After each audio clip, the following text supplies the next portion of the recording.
Yeah. Is that Tennessee color? No. No. Let me know when you're all good, Ryan. All right, Stephen, great finish and a nice round to start. Talk us through 18 and just how that hole played out. Yeah, I hit it. It's a really hard tee shot for me off this with this wind off the left because I don't have enough room to start it left with the driver. So I try to hit a little low one, and it fed to the right after it hit the wind. So I got an awful lie on the right rough. I think I only had like 150, and I try to hit it in that front bunker, to be honest with you. That's the only play I had. So I knew the bunker shot wasn't terribly difficult. But obviously, making that is a bonus. I would have taken par any day of the week. So that was definitely a nice way to finish. What particular in your game was working well today?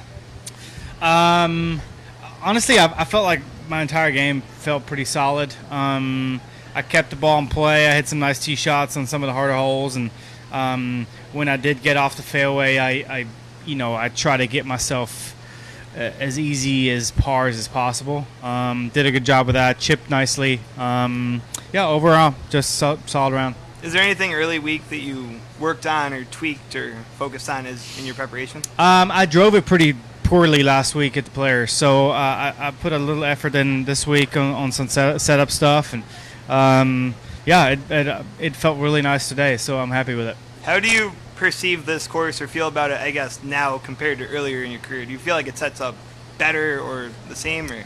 Yeah, I mean, it's one of those golf courses that if you're hitting it good and you're hitting it straight, you can make a lot of birdies.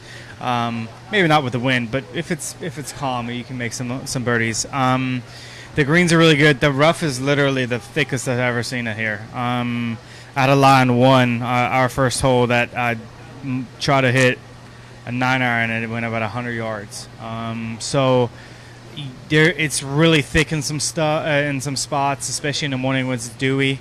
It gets wet. I mean, it's thick. So it's a nice test this week. Obviously, with the wind today and tomorrow, it'll be a nice test. And then once it gets firmed up on the weekend, it'll be the same.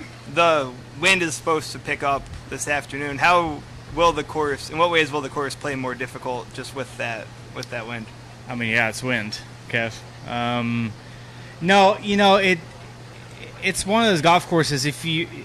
It's a lot of crosswinds, I feel like, and these fairways aren't really the widest. And with the rough being thick, you're struggling with par, even on the par fives. I'd be interested to see some of those par fives probably played pretty hard today. So it's one of those golf courses. If you hit good drives and you can get pretty close. But if you're in some trouble, you can make a couple, 3, 4, 5 bogeys in a row easily.